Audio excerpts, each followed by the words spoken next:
Short-term gain can cause long-term pain. There are two laws that you fall victim to when you fail to practice self-discipline. The first is called the law of unintended consequences.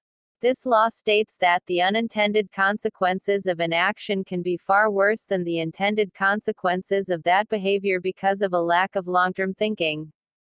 The second is the law of perverse consequences, which says that a short-term action aimed at immediate gratification can lead to perverse, or the opposite, consequences from those at which it was aimed. For example, you might make an investment of time, money, or emotion with the desire and intent to be better off and happier as a result.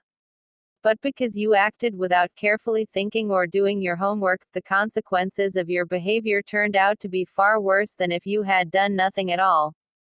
Every person has had this experience, and usually more than once. The common denominator of success.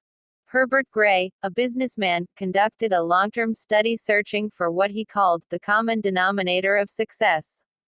After 11 years, he finally concluded that the common denominator of success was that successful people make a habit of doing the things that unsuccessful people don't like to do. And what were these things? It turned out that the things that successful people don't like to do are the same things that failures don't like to do either. But successful people do them anyway because they know that this is the price they have to pay if they want to enjoy greater success and rewards in the future. What Gray found was that successful people are more concerned with pleasing results, whereas failures were more concerned about pleasing methods. Successful, happy people were more concerned with the positive, long-term consequences of their behaviors, whereas unsuccessful people were more concerned with personal enjoyment and immediate gratification. Motivational speaker Dennis Waitley has said that the top people were those who were more concerned with activities that were goal-achieving, whereas average people were more concerned with activities that were tension-relieving. Dinner before dessert. The simplest rule in the practice of self-discipline is to eat dinner before dessert.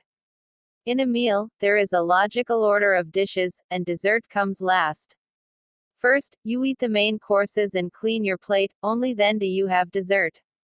There is a cute but misleading bumper sticker that says, "Life is short, eat dessert first."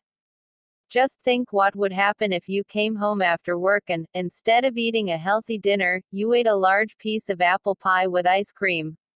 What kind of appetite for healthy, nutritious food would you have afterward? With all that sugar in your stomach, how would you feel? Would you feel re-energized and eager to do something productive? Or would you feel tired and sluggish and ready to write off the day as largely finished?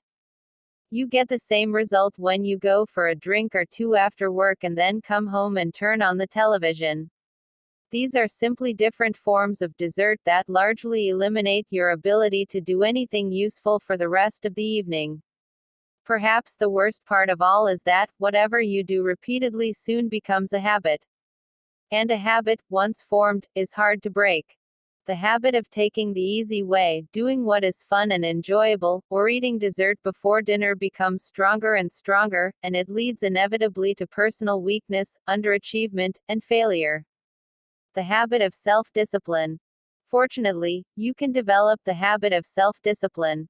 The regular practice of disciplining yourself to do what you should do, when you should do it, whether you feel like it or not, becomes stronger and stronger as you practice it. You refuse to make excuses. Bad habits are easy to form, but hard to live with. Good habits are hard to form, but easy to live with. And as Goethe said, everything is hard before it's easy. It is hard to form the habits of self-discipline, self-mastery, and self-control, but once you have developed them, they become automatic and easy to practice. When the habits of self-discipline are firmly entrenched in your behavior, you start to feel uncomfortable when you are not behaving in a self-disciplined manner. The best news is that all habits are learnable. You can learn any habit you need to learn in order to become the kind of person that you want to become. You can become an excellent person by practicing self-discipline whenever it is called for. Every practice of self-discipline strengthens every other discipline. Unfortunately, every weakness in discipline weakens your other disciplines as well.